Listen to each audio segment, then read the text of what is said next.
Well, basketball season is here. Welcome to season 3 of the Nova Hoopcast. Good news, bad news, we've moved to video, so not only do you have to listen to us, but now you have to see us. We're here live at Riverside High School. Kevin, it's always good to be back at the beginning of basketball season. It is. I can't believe it's here already. We did a podcast over the summer, right? And it seems like it just happened. So I'm happy to be back. We're happy to welcome Kevin Buster Payton, who's helping us out doing video, trying a new format, and I'm ready to go. The famous Payton family from Chantilly High School, many of you may remember them back in the day. Yeah, let's jump right in. I think first thing we want to do maybe before talking about this season is kind of take a look back at last season. A lot of great players coming out of this area, and that's one of the reasons we enjoy doing this show. So maybe let's talk about some of the guys who are playing on the college level. I'll mention a couple, and then maybe you can jump in. I know we have Zion Collins from out here in Loudon playing California, Pennsylvania. I've noticed some of those Division IIs up in Pennsylvania and West Virginia seem to be increasing their recruiting efforts in this area. Smart move on their part. Emmanuel Aguirre's at Shepherd. I know Coach Duggan and Coach Desmond, friends of ours from South Lakes, went up recently to watch him play. Big boy up there. I always thought he could have been great. I always thought it could have been a great defensive end, but he's doing a nice job up at Shepherd. And then Matt Urbach from Woodson is down at James Madison. I think he scored his first bucket against Bridgewater the other day. So those are three guys that I noticed. I know you've got your eyes on. Yeah, and some other kids playing real well. Anthony Pearson from Hood College. They had an exhibition game against Mount St. Mary's, and he went off. He played 27 minutes and had 26 points and 9 rebounds, so 1 rebound shy of a double-double. Doing a great job in his second year at Hood. Quint Malora-Brown, he started last night and had a big night. I think he had like 20 Yeah, a double-double for Rice last night. Yeah, doing real well. Greg Rowson from Robinson's at University of Mary Washington. He has 21, 19 in his first 2 games, and Mary Washington starting off 3-0. Braden Galt doing well at Belmont Abbey, averaging 17 minutes a game. Will Bounds at Slippery Rock, averaging about 16 minutes a game, and most importantly, 6 rebounds, so doing very well. Noah Barnes out in California at Caltech, right. Former TJ guard. That's a school we both got into, right? Jeez, no way. But he's doing a great job there. Braden Johnson playing for Hopkins, and you had a chance to see him play. Yeah, went over there Patriot Center at Mason, and that's an interesting point. I mean, it's got to be a thrill for those Division III players when they play an early season exhibition game or regular season game on a Division I court. But Braden Johnson had a chance to come back and play in front of a lot of his local. I know Coach Brooks was there from Oakton. A lot of his fans and friends from this area. So, yeah, he's up at Hopkins. You also saw Jordan Miller that night from Loudon Valley. Right. Get on the floor a little bit. Yeah, he got in.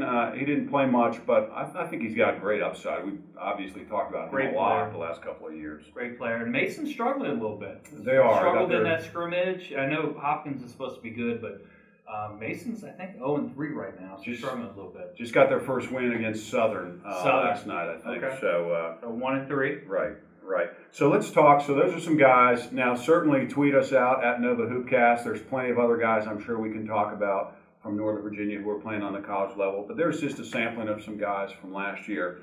But we've got players that are getting ready to tip it off now who are getting a lot of good looks at the college level. Who are some of those We've had a couple commitments so far. Jonas Munson from West Potomac committed to Central Arkansas. And we were talking about how interesting that is. A kid from Northern Virginia going to Central Arkansas. It's not a school I know a whole lot about, but that's got to be AAU. That's got to be him being on the circuit in the summer. Yeah, I think it shows, kind of the national recruiting that takes place all the time. But that's not a school. There are certain schools that we hear about a lot that come into this area and look at kids, but Central Arkansas is not one that I think typically comes through. No, not at all. Ben Jensen from Woodson committed the other day on the National Letter of Intent Day. To Army. Right. Yep. And then Cameron Savage from South Lakes, great player that we love watching. Is going to have a great senior year for the Seahawks. He committed to Barton College, which is a D2 school in North Carolina. A lot of kids out there with offers. There might be, again, some that we're missing, so let us know about that. But Cody Maines from Woodson, offered by Shepherd.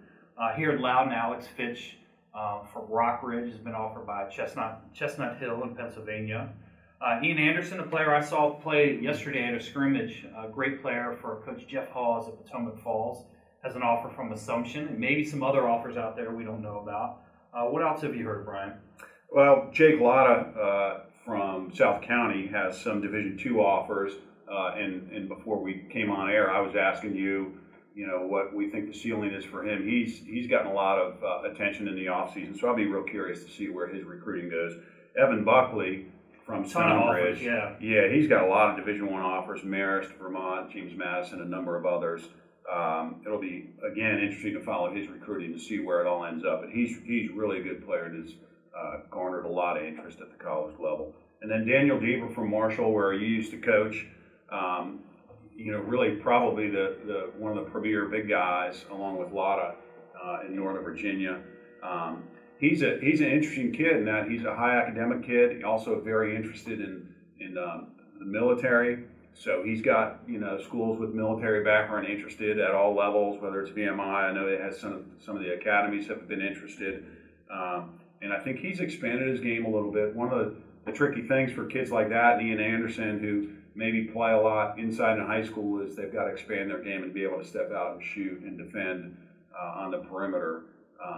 And I think Daniel Deaver is a guy that's started to do that. So it'll be interesting to see where his recruiting goes. Well, we've talked about the kids who are doing well in college. I think it proves that Northern Virginia kids can play, and these kids are good players and will end up in good places. So it'll be, like you said, the fun part is to see where they end up. We're just talking about the D2s and the D1s. There's a lot of kids out there looking to play D3 basketball, so it'll be interesting at the end of the year to see who goes where. Right, no doubt about it. You mentioned D3. I mean, this is an area that's just full of Division III players as well, and we've gotten to know all those coaches over the years because they all come through here. So we'll continue, obviously, throughout the season to look at kids, both currently playing in college and kids who are playing in high school who are going to go on and play at the next level. And again, feel free to tweet at us and let us know. We miss stuff, that's for sure. Yep. So there's also, every year, obviously, there's new coaches. So let's just maybe touch on some of the new coaches in the area. T.C. Williams, probably the biggest name out of the group. Yeah, Daryl Prue has taken over T.C. Williams. And T.C. obviously has unbelievable tradition in basketball. Anyone who's from this area is familiar with that. They also know it's not an easy place to coach. No, it's not. It's not. You have the talent, but there's a lot of pressure on the coach at T.C. Williams. Yeah, the community is very involved in the basketball program there. And they'll let you know. They'll yell from the bleachers. They will. Yeah. They will. I've been there a couple times. As they will at other places. They will, but TC is a different world for sure. They really love their basketball. Well, the other tricky thing there, as is the case everywhere, but maybe more so there in Alexandria, you're so close to the city that there's a lot of good players that come through Alexandria City and end up going to WCAC or private schools. Yeah.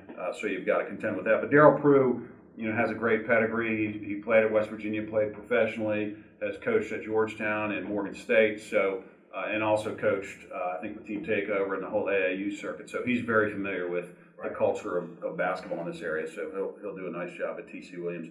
Dominion out here in Loudon has a new coach. They hired Anthony Eifler, who was a former assistant on staff there, and he took over in the summer, probably beginning of the summer. Also in Loudon, you have Derek Butler at Briar Woods, formerly an assistant at Loudoun County, formerly a coach at Millbrook and Winchester, and then came from down south before he moved up here. And then very close to where we are today, Riverside, the Heritage High School basketball team has a new coach, and that's Coach Hatchett, William Hatchett, who's coming from Centerville, where he was an assistant for several years. Yeah, I got to know him a little bit while I was at Centerville, and I think he'll do a nice job. Intense guy, well organized, knows the game. I think he'll do a good job with the program there. A couple other guys, Osborne Park, Jeremy Coleman. I saw Osborne Park play at team camp, and they played hard, and they're in a tough district. But I think he's coming in. I see a lot on social media that he's doing with the team, and I think they're going to play hard. They're not going to be a walkover game for anybody. Yeah, that's a tough job as well. They haven't had success for quite a while, and it is. You're right. It's murderer's row. We talked about that league a lot the last couple of years. Yeah. It's kind of a cliche that you get no nights off, but in that league, everybody's good. So he's got his work cut out for him, but I think he'll do a good job there. Falls Church has a new coach, Joe Koenig. Yeah, he's new. Don't know much about him, but again, a tough place to coach. But they've been okay. They've been okay the last couple of years. John Wiley at Justice, formerly Jeb Stewart High School. He's a new coach there as well, taking over for a longtime coach and our friend PJ Kelly. Good luck to them. Right. And then last but not least, and going back to Prince William, Brentsville High School has a new coach in Evan Greening.